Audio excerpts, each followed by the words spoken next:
pressing on it for half a minute or a minute, and it does also the same thing. Okay, so these are some practical tricks to help you out. All right, let's go back to the PowerPoint. So I want us to spend a little moment on the topic of stress, because stress is it, my friends.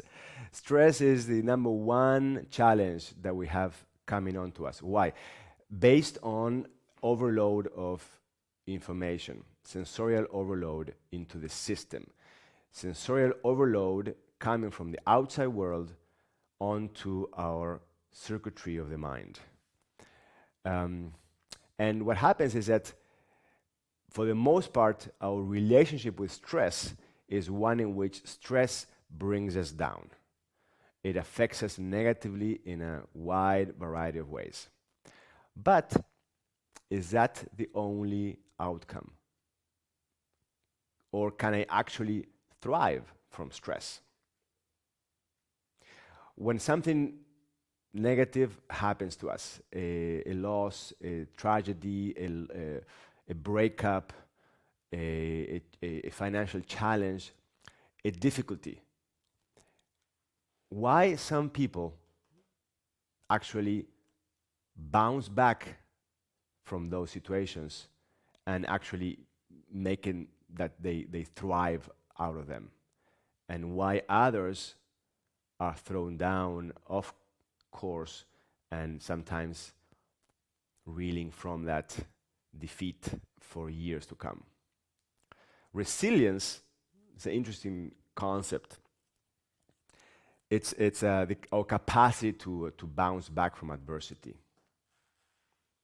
And resilience is not something that is, genetically mandated, conditioned, but is a set of skills that can be learned.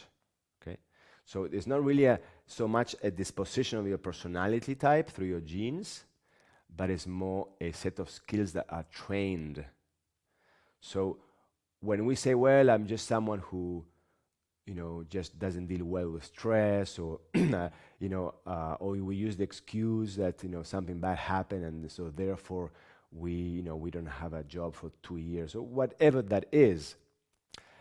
There is no, we are not the victims of those circumstances in a way that we can't do anything about it.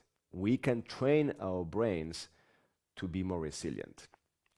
And the number of pathways, the strength of the pathways, and the reinforcement of the pathways between the prefrontal cortex and the limbic system and the amygdala determines in some way our capacity to bounce back, our resilience. The more pathways we have activated, the more resilient we are. And what does that mean? Our capacity to adapt is better. And I'm telling you, I mentioned this before. Our main challenge coming forward in our crazy, amazingly complex 21st century is, how good are we adapting? How good can we adapt to all the things that we have on our plate that we have to juggle? And it's only going to get more intense, more things we have to handle, more data is going to be coming onto us. We have entered into the age of data, and that is going to deeply transform how much we have to handle any given moment. It's already happening. So our capacity to adapt is crucial for the state of our brain, our health, and how we can develop our perception without having to be consumed by stress. So, some of this we already discussed. And just, 1, 2, 3 things to increase our resilience, to train our adaptability. Number 1 is get out of my comfort zone. Number 2, face my fears. Number 3, practice inner silence. I mean, any practices that bring a state of presence, less distractions. Meditation, mindfulness, inner silence. And have a support network, because what we've seen is that if you're having a challenge, a stressful situation, anything that is a difficulty of any kind, and someone is next to you, your brain adapts much better than if you're alone. That's just hard facts, because we are wired biologically, as I told you, as a network in relationship. It's part of our biology. So we fare better. So if you feel like, here we have a group of us that are connected through this nutrition and health class. And so we have the support of others, and the knowledge, the awareness of the existence of this network makes the experience faster, deeper, and more effective. That's how it is. Getting out of the comfort zone, I can tell you from personal experience, I'm someone who gravitates towards comfort. My default place is I want to just be comfortable. I want to just that everything is kind of calm and quiet, right? That's my, if I want to check out, I go there. And my teacher, Carlos Castaneda, relentlessly took me out of the comfort zone and imparted in me the concept of challenging myself, of stepping out of my comfort zone as a necessary way of living life in order for my resources to show up.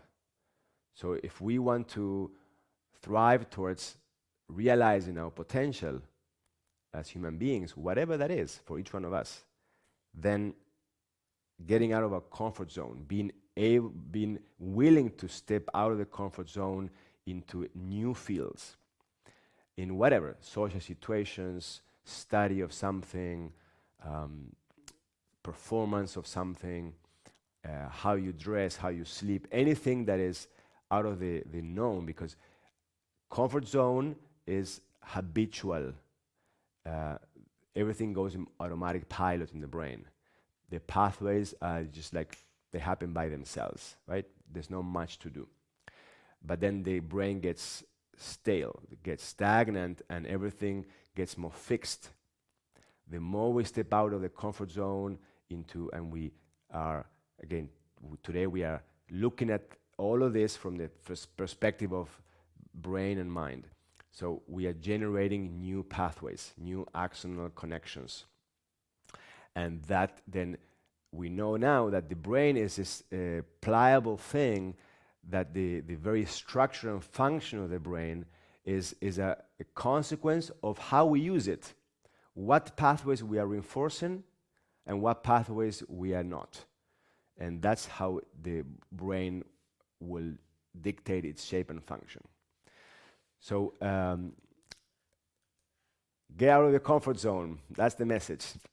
And facing fears, because the amygdala rules, for the most part, the limbic system and the center of all the fears, how we live a lot, we operate through fears. Fears determine what we say yes to, what we pass, how much we do or not do something. And so to face the fear is to bring that prefrontal cortex to bear upon and hold your pants, go into the fear, and there you can emerge on the other side victorious for the most part.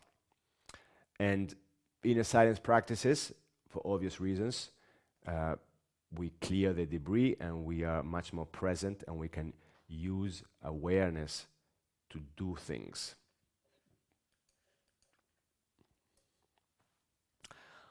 All right, so let's do a simple practice for adaptability, and then we take a little break.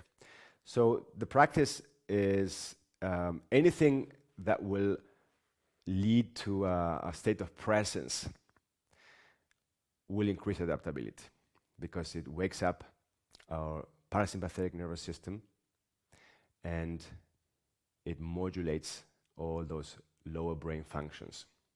So sitting in the chair again as our default comfy position, and make sure this one you have your spine straight.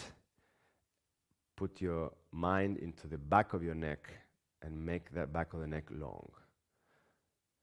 So you're slightly tucking in the chin, okay? There we go. Close your eyes. And let's bring energy up along the spine towards the brain. Just work with that. As you inhale, the inhale carries energy and information upwards into the brain, and then exhale and reset.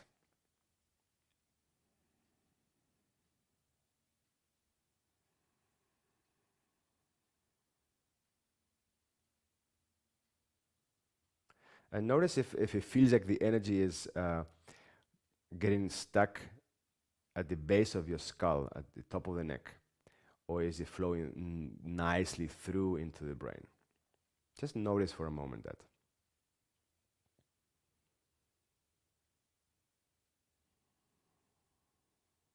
And open your eyes and let's do something physically to open up the ridge back here. So you just lean your head back a bit, and with the thumbs I want you to massage all the occiput ridge.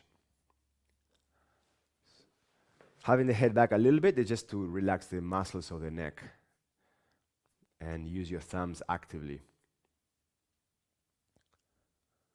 All along the edge, okay? Really massage. You may find some deeply painful spots even. Just work them.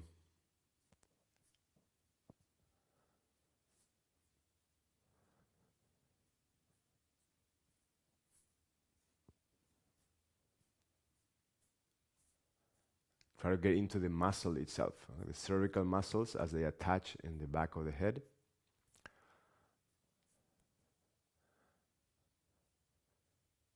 Oftentimes, they obstruct the flow of energy and information up into the brain. Okay, shake the hands a little bit and return to your position just like before. Let the eyes close and the same. Inhale, bring the energy and just see how it flows through that area into the crown of the head. And I want you to roll the tongue against the roof of your mouth. Soften the jaw, even slightly open the mouth, just a tiny little bit, just to relax that jaw. You don't want to have the energy escape through the mouth, but you do want to relax that jaw.